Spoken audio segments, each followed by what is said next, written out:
નમસ્તે વિદ્યાર્થી મિત્રો,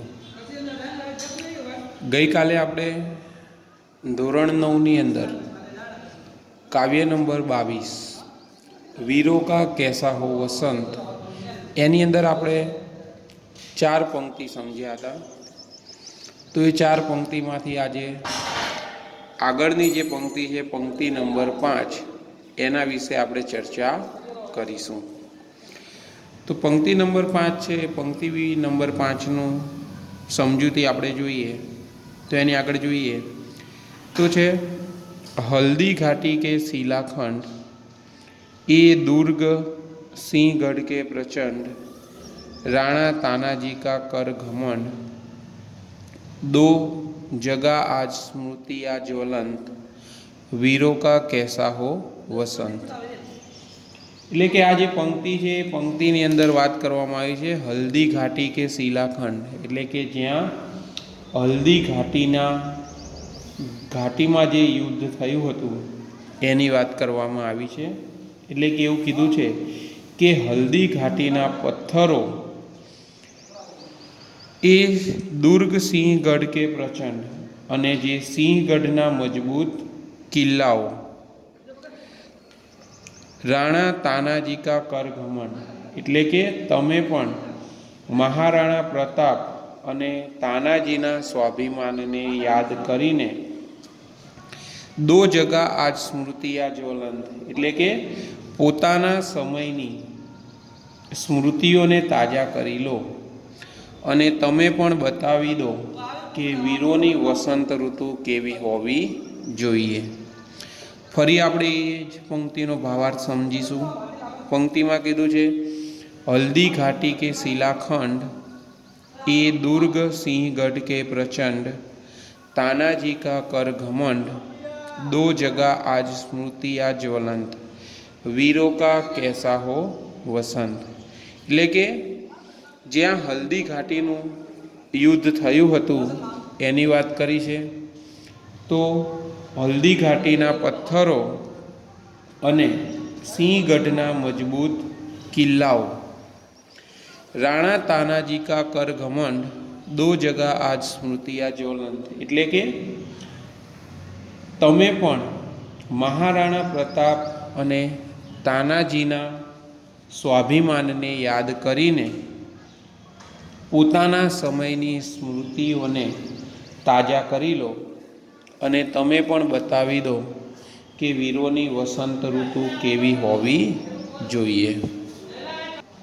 જોઈએ આગળ એ જ પંક્તિનો ફક્ત ભાવાર્થ ગુજરાતીમાં, તો એમાં કીધું છે કે હલ્દી ઘાટીના પથ્થરો અને સિંહગઢના મજબૂત કિલ્લા તમે પણ મહારાણા પ્રતાપ અને તાનાજીના સ્વાભિમાનને યાદ કરીને પોતાના સમયની સ્મૃતિઓને તાજા કરી લો, તમે પણ બતાવી દો કે વીરોની વસંત ઋતુ કેવી હોવી જોઈએ। આગળની પંક્તિ છે ભૂષણ અથવા કવિ ચંદ નહીં बिजली भर दे वह छंद नहीं हे कलम बंदी स्वच्छंद नहीं फिर हमें बतावे कौन हंत वीरों का कैसा हो वसंत। એટલે કે આજે કવિ ભૂષણ અને ચંદ એટલે કે ચંદ બરદાઈ એ પણ કવિ છે। એટલે કે આજે કવિ ભૂષણ અને ચંદ બરદાઈ જેવા વીર રસના કવિઓ નથી। बिजली भर दे वह छंद नहीं, એટલે કે આજે એવા છંદ નથી કે જેને સાંભળીને લોકોમાં વીજળી જેવી બલિદાનની ભાવના જાગી ઉઠે। એટલે કે આજે કવિ ભૂષણ અને ચંદ બરદાઈ જેવા વીર રસના કવિઓ નથી, એના કારણે આજે એવા કવિઓ નથી એટલા માટે એવું કીધું છે કે એવા છંદ પણ નથી કે જેને સાંભળી અને લોકોમાં વીજળી જેવી બલિદાનની ભાવના સળગી ઉઠે। આજે હે કલમ બંદી સ્વછંદ નહીં फिर हमें बतावे कौन हंत। એટલે કે આ ઉપરાંત અમારી કલમ પર પણ પ્રતિબંધ લાગેલ છે। એટલે કે જે કવિ છે એ કવિ શું કહે છે કે આજે અમારી જે કલમ છે, એટલે કે અમે જે કંઈ કાવ્ય રચનાઓ કરીએ છીએ, તો કે અમારી કલમ છે એ કલમ સ્વચ્છંદ નથી, એના ઉપર પ્રતિબંધ લાગેલું છે।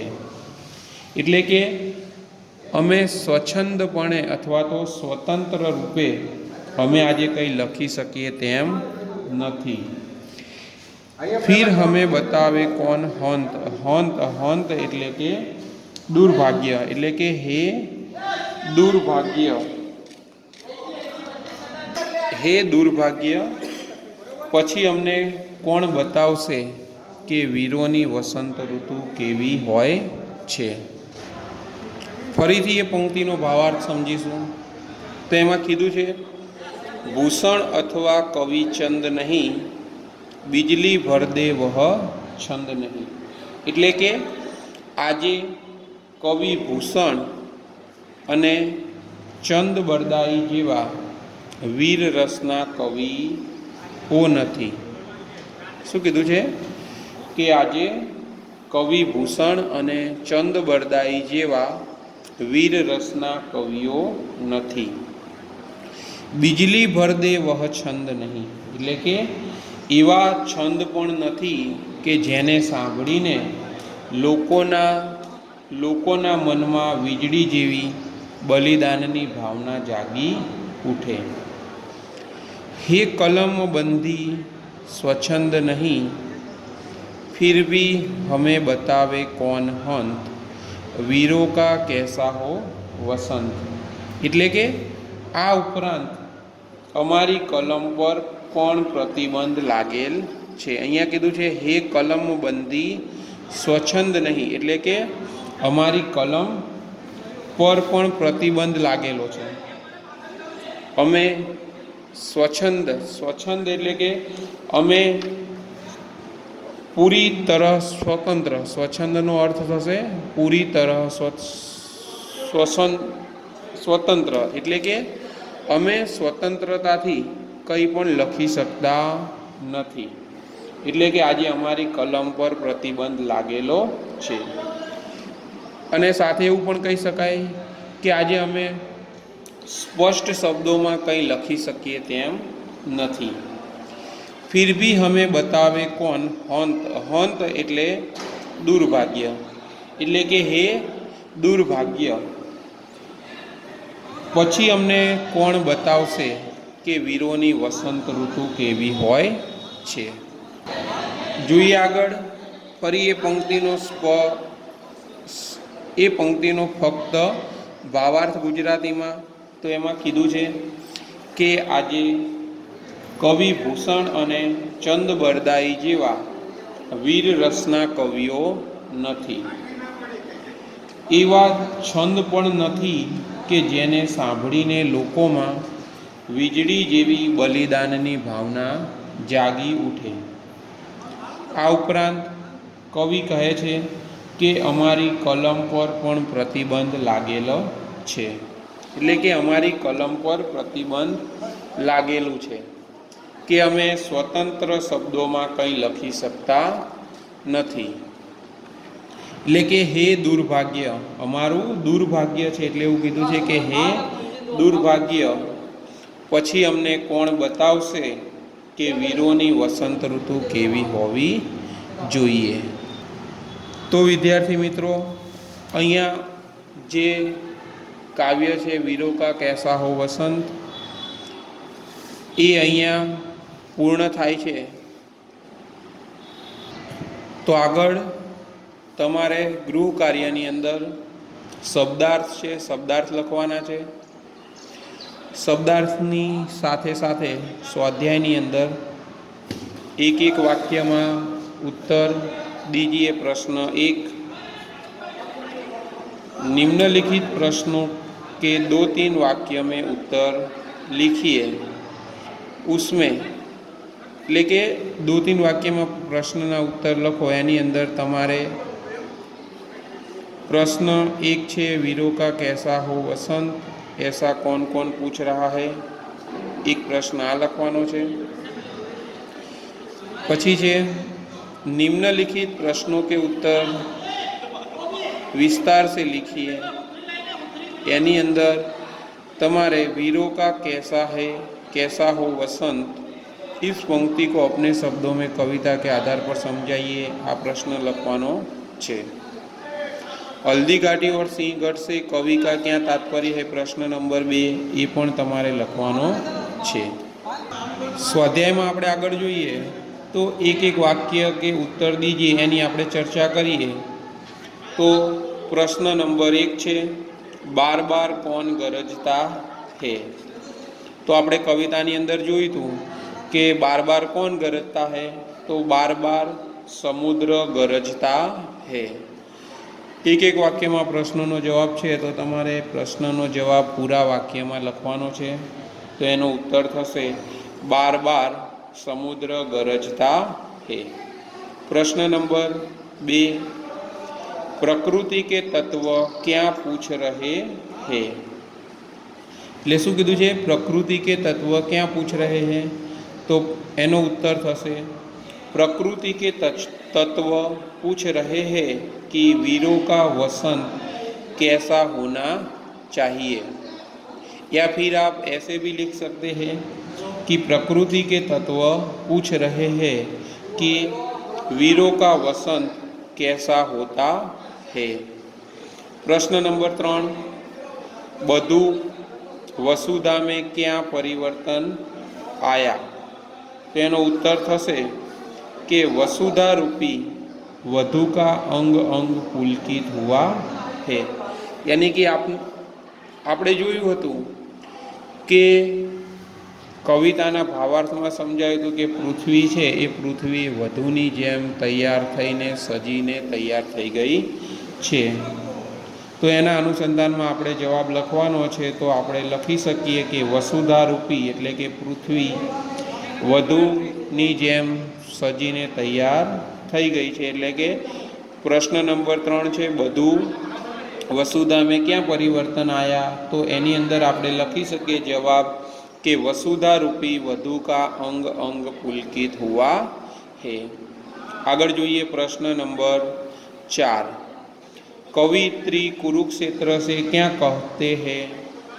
तो शू थशे, कवयित्री कुरुक्षेत्र से क्या कहते हैं। तो शू कीधुं छे एनी अंदर कि कवयित्री कुरुक्षेत्र से कहती है कि तुम जागकर देशवासियों को अपने अनंत अनुभवों के बारे में बताओ। आपणे काव्य पंक्ति में जोयुं हतुं कि जे कुरुक्षेत्र है त्यां आगळी महाभारतનું युद्ध થયું હતું। तो ये महाभारतનું युद्ध शा कारणे થયું હતું એવું कवि कुरुक्षेत्रने पूछे छे। એટલે એને કહે છે કે તું જાગી જા અને જાગી અને તું તારા જે અનુભવો છે એ અનુભવ લોકોને કહે કે મહાભારતનું યુદ્ધ શા માટે થયું હતું। એટલા માટે અહીં આગળ એવો પ્રશ્ન પૂછ્યો છે કવિત્રીએ कि कवयित्री कुरुक्षेत्र से क्या कहते हैं। तो एनो उत्तर थशे कवयित्री कुरुक्षेत्र से कहती है कि तुम जागकर देशवासियों को अपने अनंत अनुभवों के बारे में बताओ। प्रश्न नंबर 5 छे, कवि की कलम की क्या विशेषता है। तो शू थशे, विशेषता जे प्रश्न है बराबर विशेषता नहीं पण शू थशे, विवशता। कवि की कलम की क्या विवशता है। अहींया प्रश्न में विशेषता नहीं पण विवशता थशे। तो एनो आपणे जवाब जोईए। तो एना विषे आपणे समज्या हता कि छेल्ली पंक्ति हती, छेल्ली पंक्ति में वात थयेली हती कि कवि है ये कविनी जे कलम है कलम पर प्रतिबंध लागेलो है, तो ते स्वतंत्र रीते लखी सकता नहीं। तो एनो जवाब आपणे लखो होय कि कवि की कलम की क्या विशेषता है। तो एनो जवाब आपणे लखी सकीए कि विशेषता नहीं पण विवशता।